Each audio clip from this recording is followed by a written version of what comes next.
Vamos abrir, irmãos, 1 João, capítulo 5, e hoje nós vamos ler os versos de 2 a 5. Enquanto os irmãos abrem, eu gostaria de fazer um breve comentário a respeito do dia de hoje. Eu sempre lembro do dia de hoje, mas hoje realmente caiu num domingo e eu queria lembrar isso aos irmãos de tempos difíceis pelos quais a fé evangélica passou, né, no passado. Hoje é 24 de agosto, nesse dia ocorreu o massacre do dia de São Bartolomeu, na França. E eu vou citar aqui trechos da Wikipedia. Na noite de 24 de agosto de 1572, em Paris, no dia de São Bartolomeu, foi dado início a um massacre que acabou durando vários meses e se espalhou por várias cidades da França. Estima-se que entre 5.000 e 30.000 protestantes tenham sido mortos, mas há uma estimativa contemporânea da época deles que chega a 70.000. Não foi a primeira nem a última chacina aos protestantes franceses, mas foi o pior dos massacres religiosos do século XVI. Por toda a Europa, imprimiu nas mentes protestantes a indelével convicção de que o catolicismo era uma religião sanguinária e traiçoeira, porque eles romperam com um pacto que havia sido feito 10 anos atrás de fim das hostilidades, né? O relato de um contemporâneo, abre aspas, as ruas estavam cobertas de corpos mortos, os rios ficaram manchados, as portas e os portões do palácio respingados com sangue. Carroças carregadas de cadáveres, homens, mulheres, garotas e até mesmo crianças eram jogadas no rio Sena, enquanto que torrentes de sangue corriam em muitas áreas da cidade. Uma menininha foi banhada no sangue de seus pais assassinados e ameaçada com o mesmo destino caso viesse um dia a tornar-se huguenote, que é como os franceses chamavam os protestantes. Eu queria que pudesse colocar aí a imagem que eu pedi para colocar. O Papa Gregório XIII, da época, ele encomendou um Te Deum. Essa palavra Te Deum são as duas primeiras palavras de um hino latino do século IV. Te Deum laudamus, literalmente a ti, ó Deus, louvamos. Nós temos esse hino no inário, não é? E ele encomendou um Te Deum para ser cantado em ações de graças. Uma prática que continuou ainda por muitos anos. E ele mandou cunhar uma medalha que eu queria que colocasse, eu acho que não vai dar, tá? Então, por favor. Mateus? Na transmissão, mas para nós não está, né? Ele mandou cunhar essa medalha com a frase Hugonotorum Strages, que é literalmente massacre dos huguenotes. Essa medalha mostra um anjo empunhando uma cruz e uma espada perto de protestantes mortos. E nós lembramos que, diferentemente de Maomé, Jesus nunca ordenou que os seus seguidores matassem por ele, matar em nome da religião, mas que, se fosse necessário, ele nos ordenou que nós morrêssemos por ela, né? Algumas citações. Marcos 8,35. Quem quiser, pois, salvar a sua vida, perdê-la-á, e quem perder a vida por causa de mim e do Evangelho, salvá-la-á. E Mateus 5,10 em diante, bem-aventurados os perseguidos por causa da justiça, porque deles é o reino dos céus. Bem-aventurados sois quando por minha causa vos injuriarem e vos perseguirem, e mentindo disserem todo mal contra vós. Regozijai-vos e exultai, porque é grande o vosso galardão nos céus, pois assim perseguiram os profetas que viveram antes de nós. Nós, no Brasil, vivemos dias mais tranquilos, já vivemos dias ruins também, século XIX, século XX, né? E nós sabemos que há em muitos lugares desse mundo lugares perigosos para cristãos viverem. Especialmente hoje em dia, na Nigéria, onde há o maior número de cristãos mortos já há alguns anos. Então, nós vemos isso. E quase sempre perseguição islâmica. Né? Voltando a nossa atenção aqui para 1 João, capítulo 5, irmãos, os versos 2 a 5 diz o seguinte: nisto conhecemos que amamos os filhos de Deus, quando amamos a Deus e guardamos os seus mandamentos. Porque este é o amor de Deus, que guardemos os seus mandamentos, e os seus mandamentos não são pesados. Porque todo o que é nascido de Deus vence o mundo, e esta é a vitória que vence o mundo, a nossa fé. Quem é que vence o mundo, senão aquele que crê que Jesus é o Filho de Deus? Amém. Irmãos, Jesus tem aqui, ao longo dessa epístola, nos ensinado a forma, a maneira pela qual nós mostramos que amamos a Deus, que é, como ele diz aqui muito claramente, obedecendo aos seus mandamentos. E aqui também ele acrescenta que se nós amamos a Deus, nós não vamos considerar que os mandamentos que vêm da parte dele são penosos, que o próprio amor que temos por Deus vai fazer com que nós desejemos obedecer aos seus mandamentos. E aqui eu lembro de uma pergunta do Catecismo Maior de Westminster, que é a pergunta 97, uma pergunta muito importante, que diz: de que utilidade especial é a lei moral a nós, os regenerados? E a resposta é: embora os que são regenerados e crentes em Cristo sejam libertados da lei moral como pacto de obras, e é muito importante, eu sempre gosto de lembrar a forma cuidadosa como eles fazem esse preâmbulo aqui, né?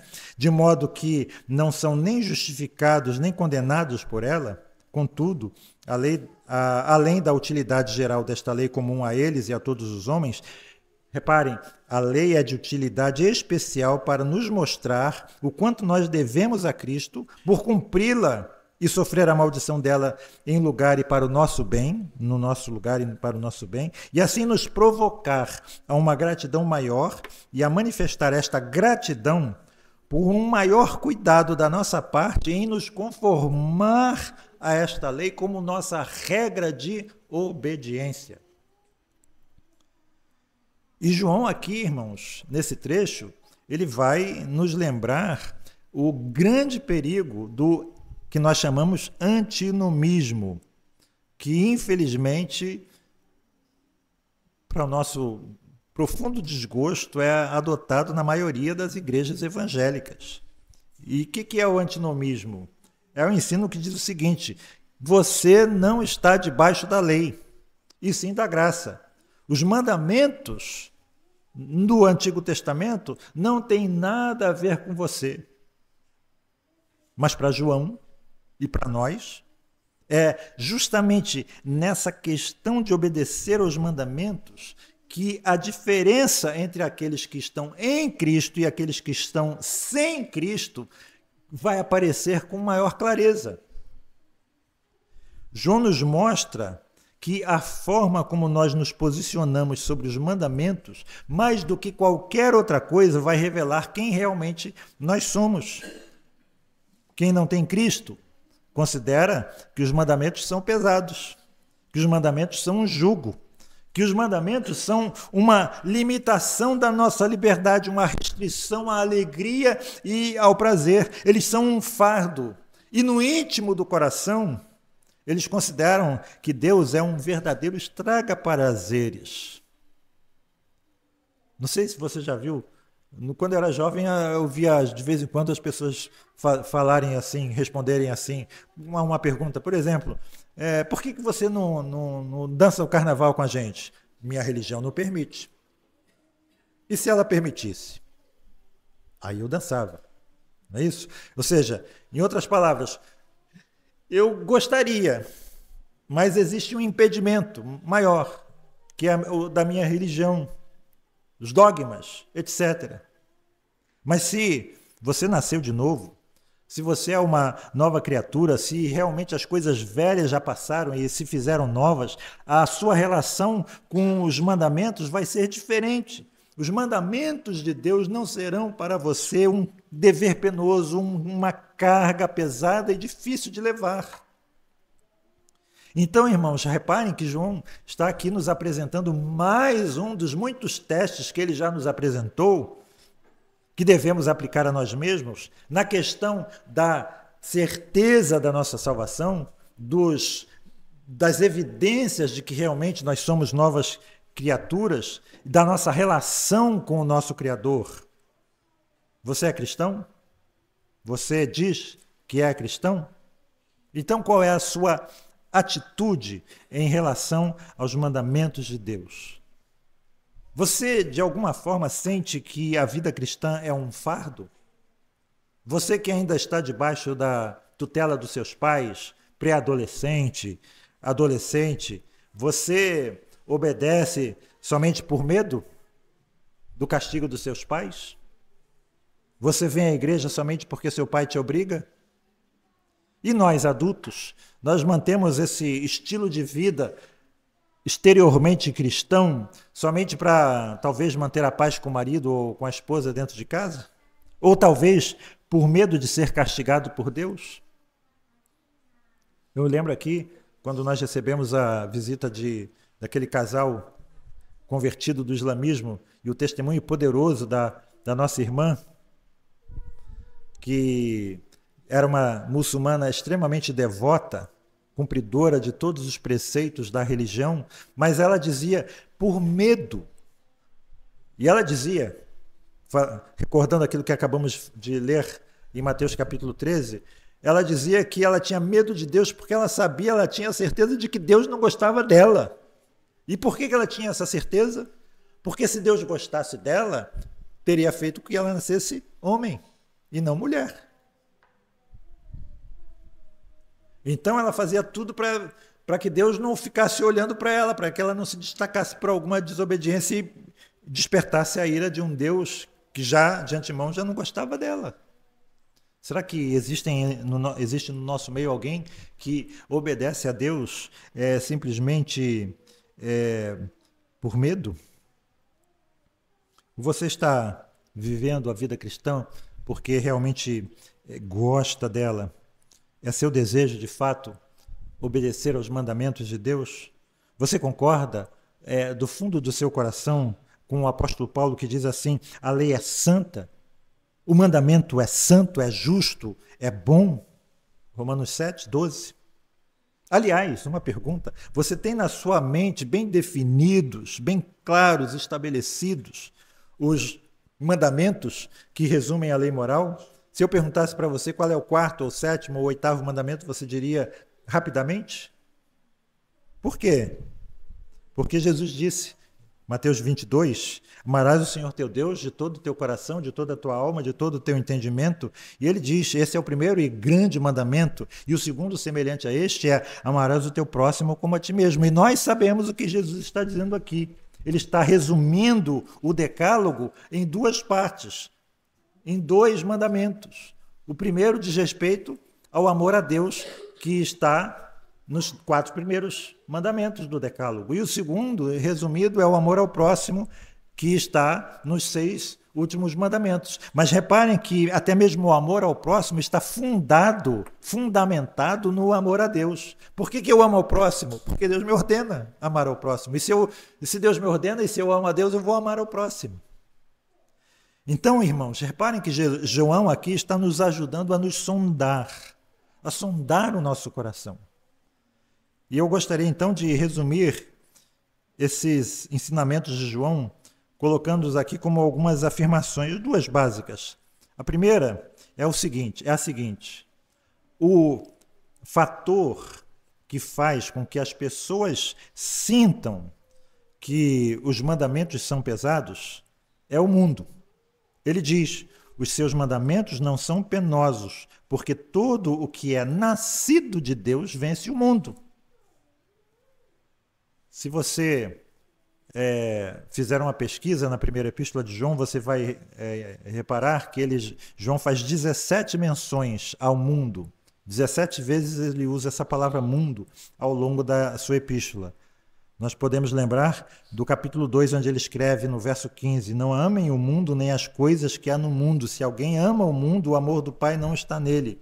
Ora, o mundo passa, bem como a sua concupiscência. Aquele, porém, que faz a vontade de Deus, ou seja, obedece aos mandamentos de Deus, permanece eternamente.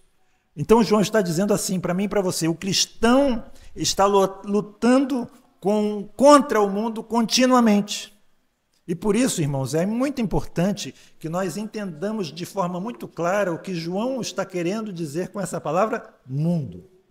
Eu sempre lembro, muitos anos atrás, eu cheguei do trabalho e encontrei um amigo da família discutindo com a minha mãe, que ele entrou numa dessas, não sei se eu posso dizer, denominações, eu acho que é mais uma seita, que não pode jogar bola, não pode jogar bola de gude, não pode soltar pipa, não pode usar calça jeans, não pode beber Coca-Cola, não pode usar desodorante, as mulheres não podem raspar a axila nem as pernas, aquelas coisas.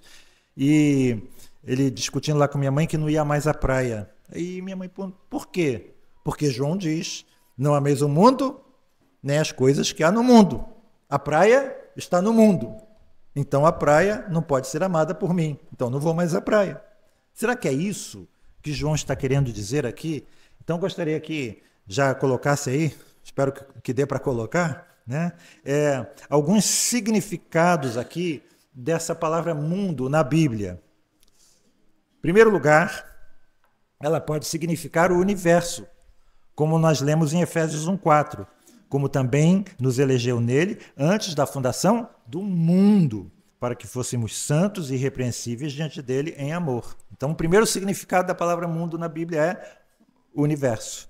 Ela pode significar o planeta Terra, como em Salmo 98:7. Ruja o mar e a sua plenitude, o mundo e os que nele habitam. Terceiro lugar, pode significar todos os habitantes da terra, como em Romanos 5:12. Portanto, como por um homem entrou o pecado no mundo e pelo pecado a morte, assim também a morte passou a todos os homens, por isso que todos pecaram. Entrou o pecado no mundo, ou seja, todos os homens.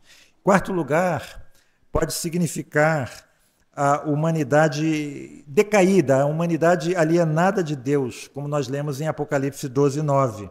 E foi precipitado o grande dragão, a antiga serpente, chamado Diabo e Satanás, que engana todo o mundo.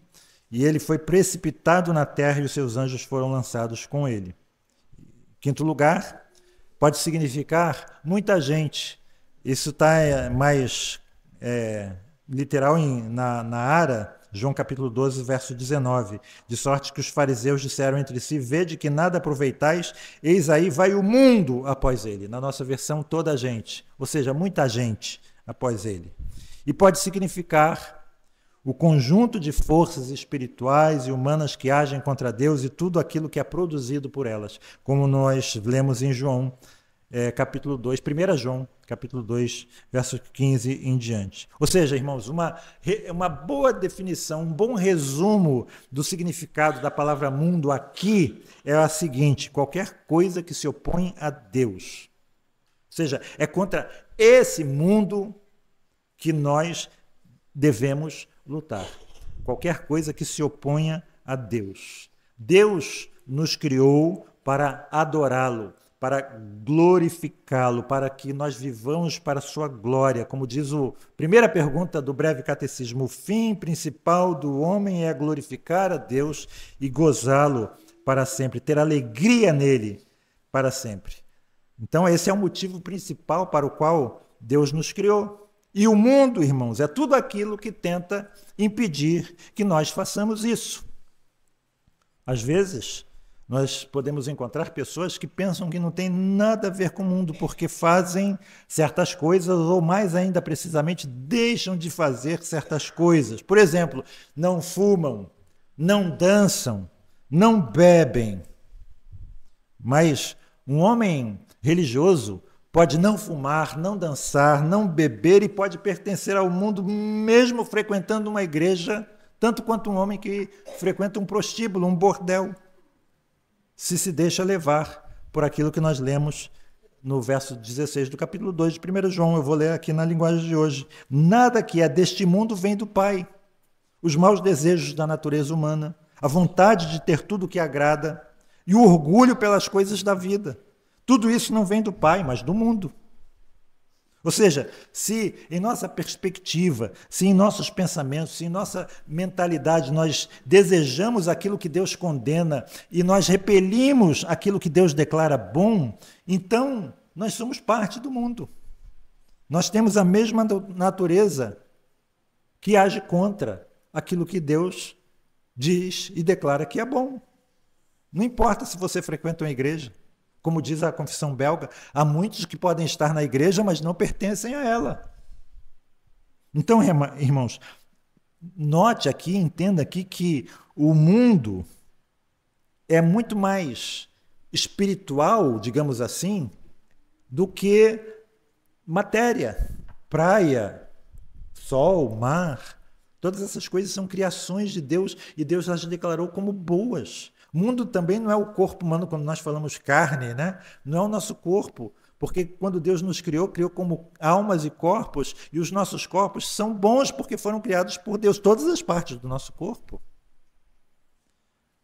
Mas repare também, irmãos, que o mundo não se opõe a Deus somente perseguindo os seus filhos e matando-os, assassinando-os, massacrando, como nós rememoramos nesse dia.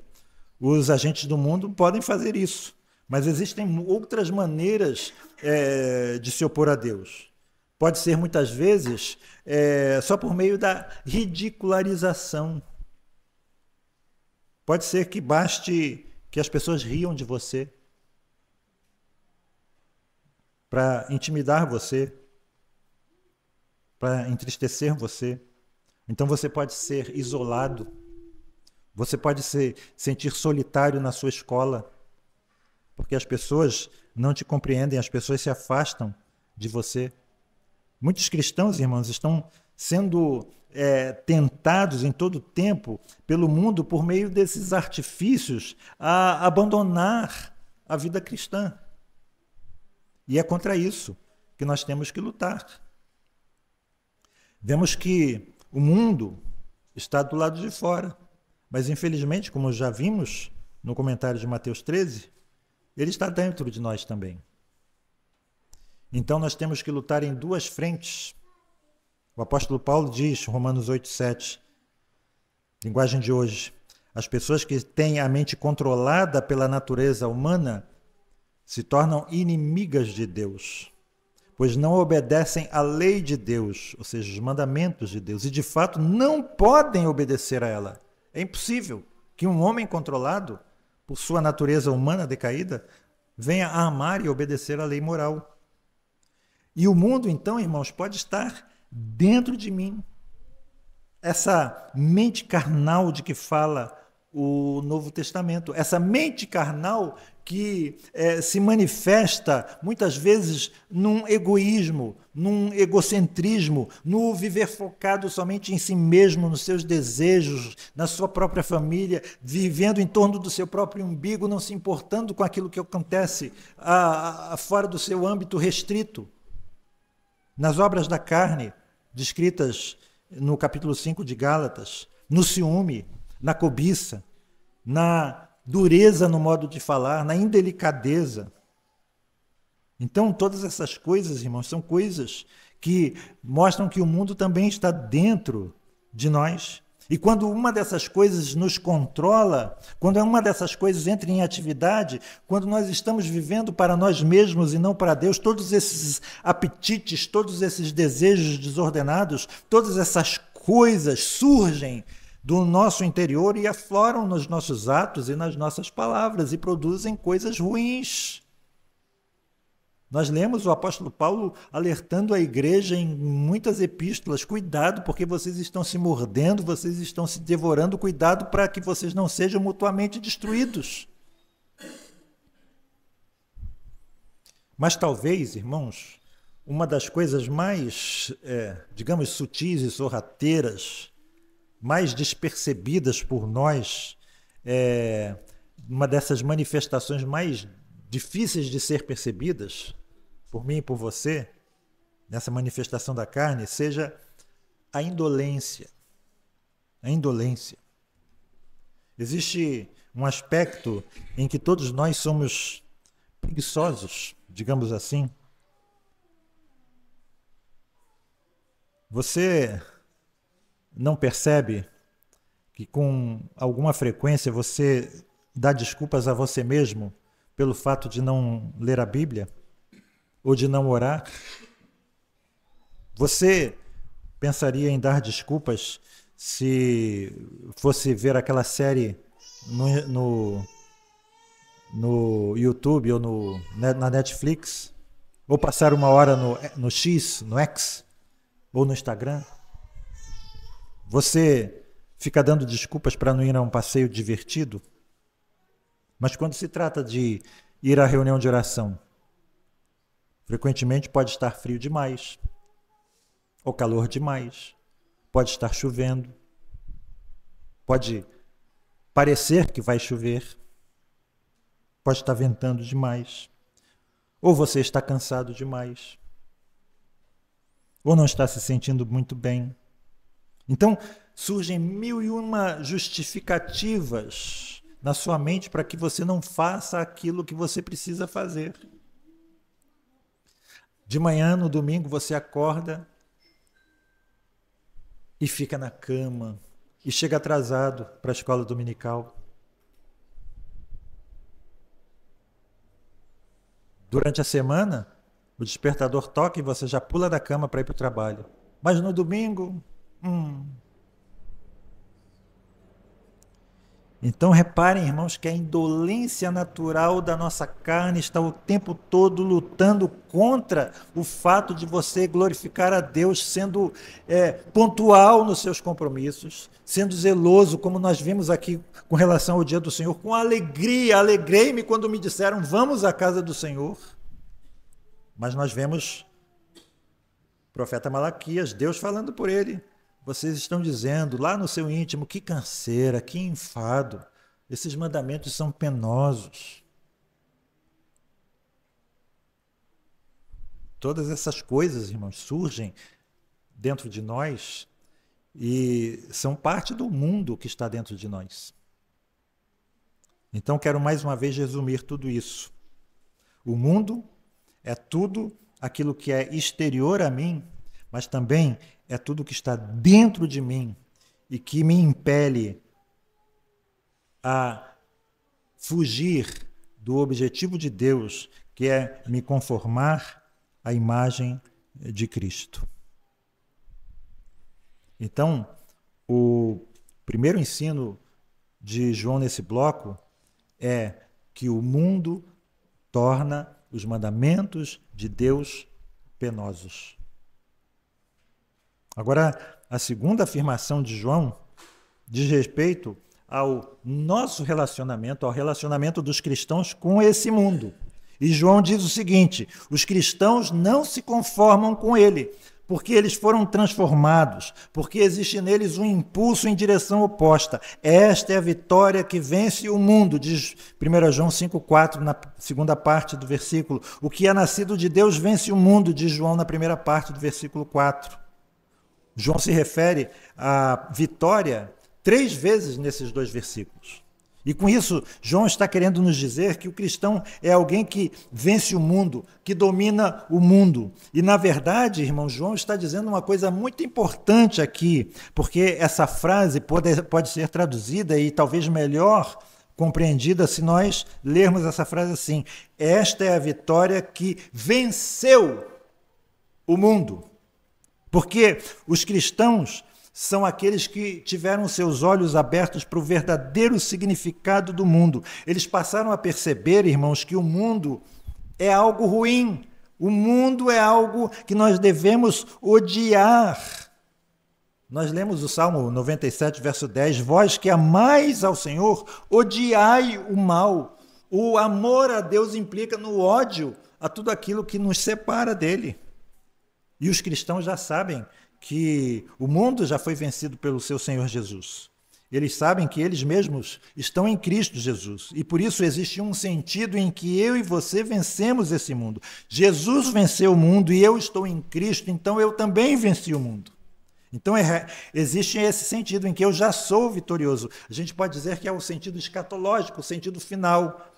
Eu já estou assentado nos lugares celestiais em Cristo Jesus. Eu venci o mundo. E porque eu venci o mundo, eu posso vencer a cada batalha que se apresenta diante de mim.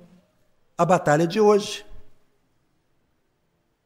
Então, mais uma vez, irmãos, resumindo o ensino, os cristãos já venceram o mundo, mas ainda nós estamos sujeitos aos ataques do mundo, às suas investidas, às suas sugestões, às suas insinuações. Nós vencemos, mas ainda estamos lutando e ainda teremos que vencer conforme nós continuamos a viver nessa vida em comunhão com Cristo e em comunhão uns com os outros. Nós estamos vencendo cada vez mais. Não caímos mais nas tentações que antigamente costumavam nos pegar tão facilmente. Nós não somos mais dominados por muitas delas. Mas ainda, aqueles que verdadeiramente estão em Cristo, podemos dizer honestamente que não queremos pecar. Não queremos, mas ainda pecamos. Algumas coisas que permanecem em nós ainda nos derrubam. Isso é o que a Bíblia chama de carne, os farrapos do velho homem, como diz o catecismo, uma parte da nossa natureza que se assemelha à natureza do próprio diabo. Nós vencemos, mas ainda precisamos lutar. Nós odiamos esses farrapos do velho homem que ainda estão em nós. Nós conseguimos a vitória final, mas ainda não somos perfeitos. Ainda somos tentados. Ainda nos sentimos desencorajados. Às vezes nós caímos, nós somos derrotados. Mas se nós somos cristãos, nós sabemos que nós temos a vitória final. Nós sabemos que chegará o dia em que nós nos apresentaremos diante de Deus sem defeito e inculpáveis, pelo sangue do Senhor Jesus, na presença dele mesmo. E é por isso, irmãos, que nós sabemos, nós não estamos mais debaixo da lei como um pacto de obras, de forma que nós somos condenados por ela. A lei já não nos condena. Também não nos justifica. Não é pelas obras que nós somos salvos, mas é pelo sangue glorioso do nosso Senhor Jesus, que nós vencemos o mundo e que nós vencemos a nossa própria natureza humana pecaminosa e decaída que nós odiamos. Que assim, a cada dia, possamos lutar. Como disse o Senhor Jesus, basta a cada dia o seu próprio mal. Então que a cada dia possamos nos apresentar diante de Deus prontos para a batalha. Que Deus assim nos abençoe. Amém, Senhor. Pai Celeste, obrigado, Senhor, pela Tua palavra, que nos limpa, que nos lava, Senhor Deus. Lava, Senhor Deus, o nosso coração.